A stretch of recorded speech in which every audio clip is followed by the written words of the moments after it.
Jen Wilson, the Healing Rebel. Today I am going to be inviting my friend Emma on. So Emma is from Jot Prem Yoga, and together we are going to be doing a workshop on the 8th of March in Glasgow City Centre, and it's about the 6 pillars of health. I see Emma has joined. There she is. Let me later. But that's the joy of technology. Anyway, we are doing the 6 pillars of health workshop on the 8th of March. Did I say that? In Glasgow City Centre, and that is what we are going to be talking about today. It's never going to go smoothly, is it? It's never going to go smoothly. Go live with Emma. Where are you, Emma?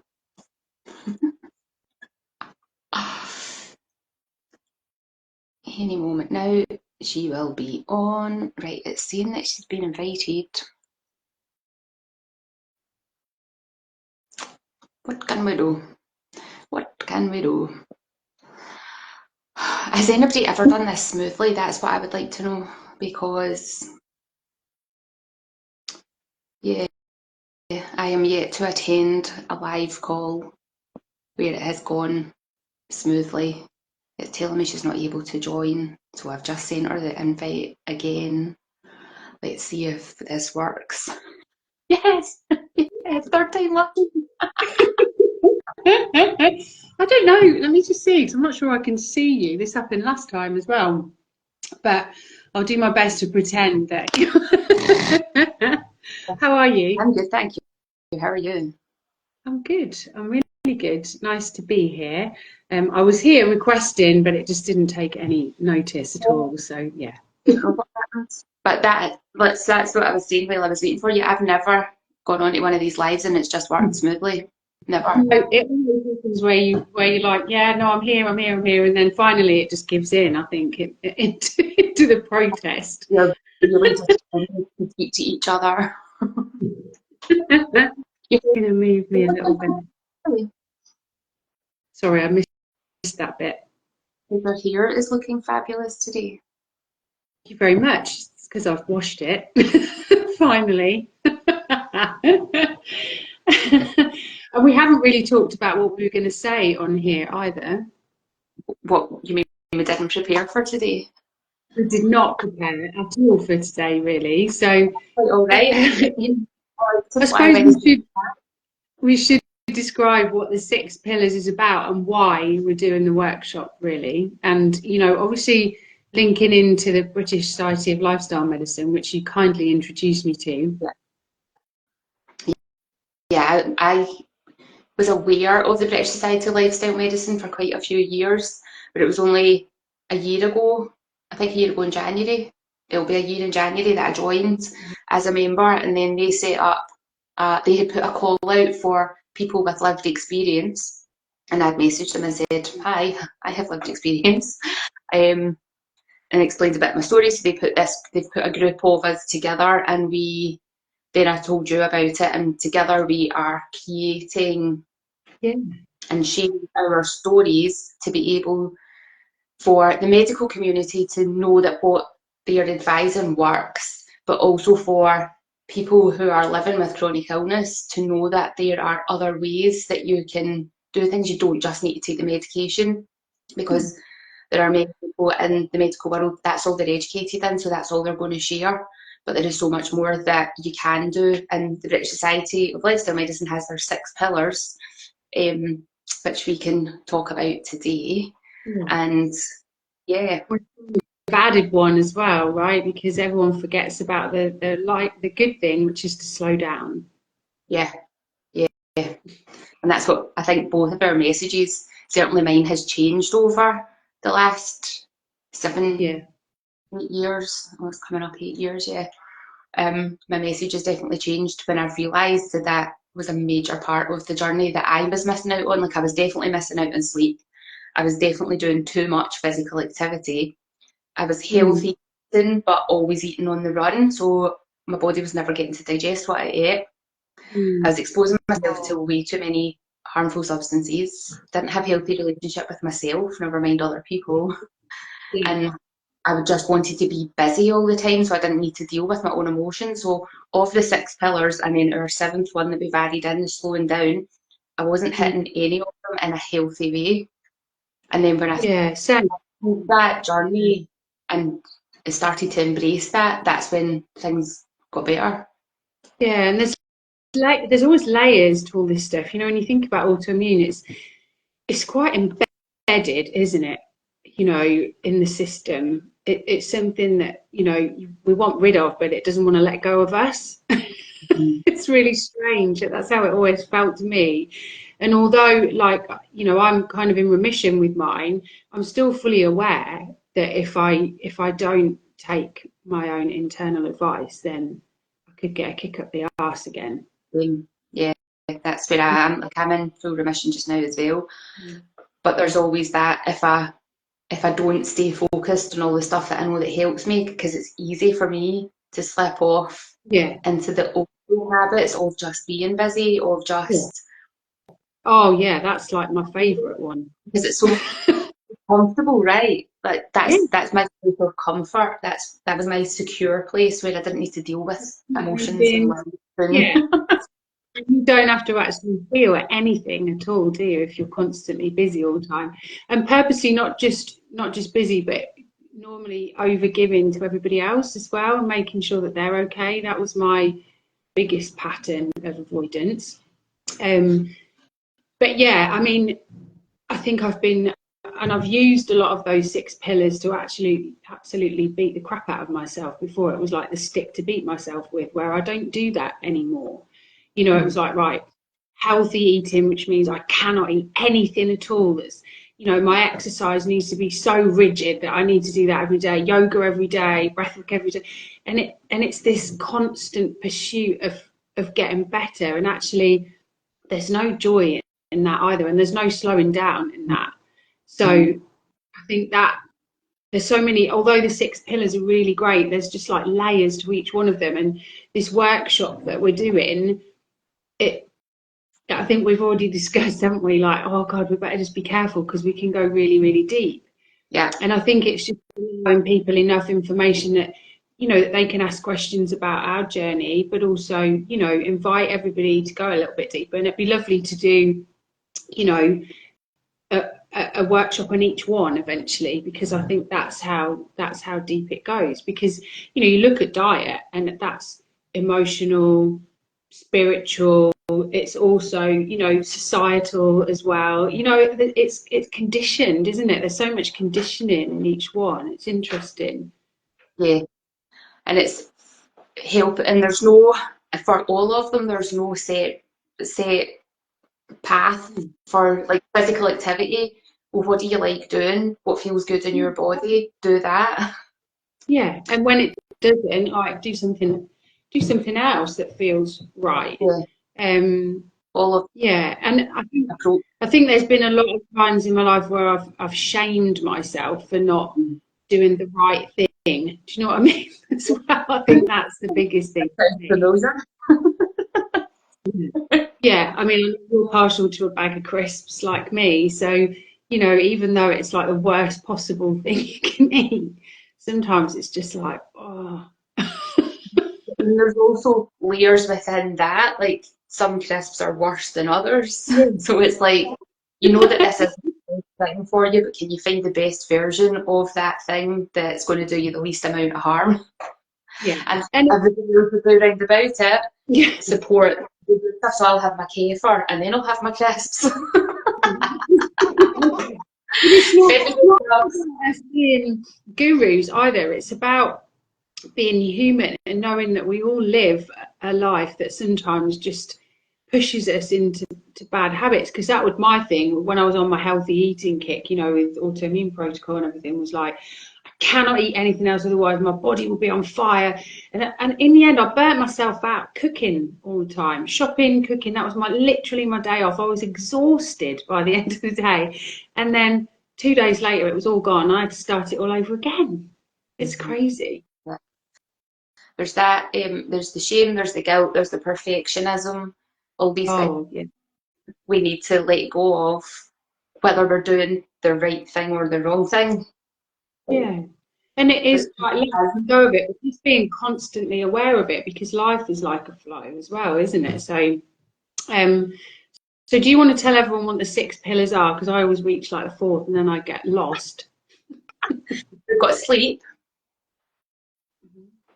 we've got physical activity, we've Mhm. got healthy eating, healthy relationships, mental well-being, and minimising harmful substances. Yeah. I got And them. there's so information in all of those. I mean, their website is incredible, the education on there as well. And obviously, you know, all the stories of the voices of lived experience is really good to look at. We could probably pop something in the stories about that too. Yeah. But it is a journey into getting well. And I think, you know, my initial response with anything was like, right, I need to fix this. I can't be weird and abnormal, have this raging thing in my eye all the time. I need to get well. And of course, the more I forced against it, the worse it got. Yeah, yeah. That's when I got my diagnosis. That's what I was like. I was like, how do I fix this?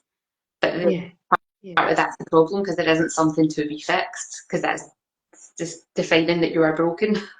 It's like looking at the message, isn't it? Particularly with autoimmune stuff, like the body's attacking itself. So I'm going to attack it a little bit more and see if that will make any difference. It's so strange, isn't it? But I suppose the workshop isn't just about autoimmune either, is it? It's about making sure that if you've got a diagnosis, but you're feeling like, nothing's working, I'm just full up, I'm overwhelmed, I'm starting to feel the first signs like burnout is a really good thing, or chronic stress, or overwhelmed. I think that's how everyone really feels at the moment. That's the sense of it. It's just I'm just overwhelmed and I don't really know why. You know, it's a good way of just exploring little tools and tips. And we're going to have a little bit of food as well. Just exploring ways that you can start to pick out, you know, the worst of it and just start to get better, really. Yeah, it's clearing away all the clutter and all the noise. How do we make this as simple as possible to make your Yeah, life as easy as possible? because it's Because always like I need to go out and have a great big journey out to a loch and do an ice bath with a load of, you know, people. And it's not all about that. It's in those really simple adjustments that you can make to your life that start to make the biggest difference, right? yeah, and for me, for my like, if you think about sleep, the biggest thing that made a difference for me was getting an eye mask. Oh wow, I can't use an eye mask. Mouth taping really helped me. But then for some people that would cause anxiety. Exactly. So Yeah. everyone's different, but for me as well, it was about I felt really more like I felt bad. As soon as you got into bed and you weren't in bed at the right time because you'd obviously done too much and you couldn't slow down, and then you'd be late getting sleep, and then it'd be like this, oh my God, all this anxiety kicking, I'm never going to get up in the morning. And then it just went on. And that was like there from I was really young. So just getting a really good routine and getting regular sleep and learning how to like good sleep hygiene, you know, turning off phones, making sure that the bedroom, I don't have a telly at all anymore, but particularly not one in the bedroom, like a good temperature, lighting really good, and just, you know, using deep relaxation practices. And that's just sleep. That's just getting that. And that the body will kick against that for a little while, won't it? Until it settles. But it once it knows, right, this is what we do now, that's what it does. Yeah, and I think your mind will push us back against it as well because I've had a conversation with my mum and she's like, oh, at 9 o'clock I was so tired. I was like, why did you not go to your bed? Oh no, it was too early. I couldn't go back to my bed before 10 o'clock. And I was like, what the like But you're what? What? call last night nodding off at 8:45. I'm like, oh, I've got to go. I've got to go to sleep. Sleep is Yeah. coming. I'm going to my bed. See you later. 6 or earlier if possible. I think Saturday I was in my bed with my hot water bottle at 20 to 7. So that was good. I have no guilt or shame about that at all. Yeah. And you know, when we talk about reducing harmful substances, it is about reducing it. It's about knowing what the risks are, Mm-hmm. how big the risks are, but it's not about shaming people into like, oh, you had that and that's terrible. It's just about knowing it's part of the process of understanding why you got that way. You know, I smoked like a chimney to cope with like anxiety. Like I think it was just something that I could just do consistently. And the first thing that the doctor said was like, you need to stop that. And it took me ages because it was just like this panic, right? It's obviously making me unwell. And then there was this big conflict. It's making me unwell, but it's the thing that I've done, you know, to help support me. You know, it's a weird process, but there's no shame or blame or guilting in this workshop at all. Yeah, yeah. Because I had stopped drinking about 2 years before I got sick. So I'd already removed that because I had a very negative relationship with alcohol, um, where I dealt with my anxiety by having beer for breakfast. Nice try. I've done that a few times, but it was always a fag way. Do you know what I mean? And we've all got those weird little coping mechanisms. Food was a big thing as well for me. It was something that I kind of soothed myself with, but also punished myself with. So there's these big messages, you know, and when you look out on Instagram or on Facebook or even in the news, whatever, there's all this, you must do it like this, you've got to do it like that. And it's really just understanding what your body needs, knowing you're going to make mistakes and just going with it like it's a journey and Yeah. being gentle with yourself. I always get people to like just look at what it is you're doing and start listening to how your body's responding to these things, because your body knows what's good for it and what's not. I And know, then like once you're doing that helps. Yeah, yeah, Like getting away from the numbing behaviours. that's it. Or Yeah. just even going, oh, that's interesting. Every time I have that argument with that person, I go away and do that behaviour to make me feel better. Yeah, That's interesting. So like it's like now, yeah. that you've got it, you've got that awareness of it, right? Okay, what else could you do instead of that thing to make you feel better? Because it's always about trying to make yourself feel better, your behaviours. And it's that mind body connection, isn't it? It's Mm. like, if this happens when I'm with that person, what do I need to be with them? What is it about? Because that's the other side of it, is those healthy relationships as well. What is it? You know, what is a healthy relationship to you? What does that look like? And it's just exploring that, isn't it? And knowing about good boundaries, knowing that you can say no, because that was the one thing that I really struggled with, was ever saying no or asking for my own needs to be met in a relationship. Yeah, yeah. People pleasing. Well, you're a people pleaser, Emma. Me, no. I was. Not at all. Not at all. Well, I it's good am. because we're through the other side. We can laugh at all the things that, you know, that we've discovered and whatever. But it's also a really painful process. You know, I've been writing a lot about my own journey, and I'm just reaching towards the end, and it's really hard. You know, it's really difficult to write about because, you know, it's intrinsically linked to emotional stuff and all the hardships that we went through and all the struggles and whatever. So it's really difficult. I did a video this morning because the whole message that I got from the mainstream system was like, you're broken, can't really do anything to fix you. We'll just calm you down every time you come back in. And that just enraged me, you know? What do you mean? I'm not broken. It was really strange. And I know we've discussed this before, that you've had the same kind of feeling like, yeah, I'm just not taking this. I don't think this is true. Yeah, yeah. And you need to have, like, in yourself. And that's not to say that you don't need the medicine, because currently I do take medicine from Yeah, and I do. the medical doctor, but it's knowing that there's other things that need to be done as well, and knowing where to then start looking for that support. Is the person that you're listening to, do they sound like they're making sense, or do they sound like they're off the wall? With caution, is the person. It's finding someone that you're comfortable with, that you feel safe with, that really speaks to you as well. You know, someone that And I, understands what you're going through. yeah, and I would add to that, not they don't have a dogmatic approach. Like, that's one thing that I really notice when I follow other people, like on my journey when I've been looking for people, and it's like, you've got to follow this my blueprint of health and healing because this is what will work for you. And that's assuming that everybody is responding, like their body's exactly the same makeup, and everybody's body is completely unique based on the whole history of their life. So there's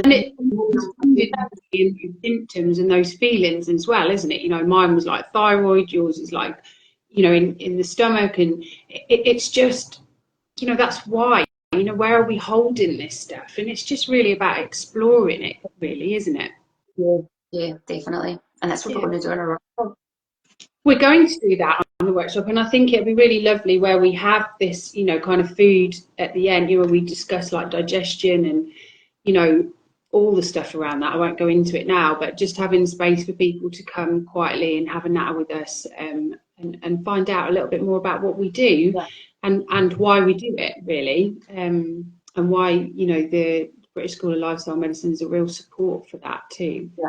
Yeah, as I'm just thinking, a client was in this morning, and we were doing some myofascial release work, and she's like, oh, my body feels really relaxed, and then all of a sudden her stomach started gurgling, and she's like, every time I go for Reiki my stomach does that, and I went, that's because your body's ready to digest food.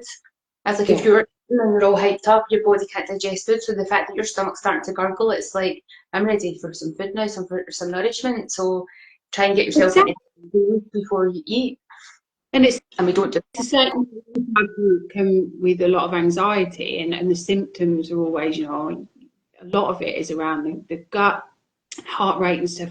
It's like, why are these symptoms there, and why am I nauseous before I go to work and stuff? And it's kind of like, well, your body's in that fight flight stage, so it is gonna, you know, want to get rid of stuff before it goes off. That's what it's there for. But it doesn't mean to say that it's right, and it's just getting people back into that nice rhythm again where it can find both easily, isn't it? So it's got those, so that the body can flow again, you know, the way it should.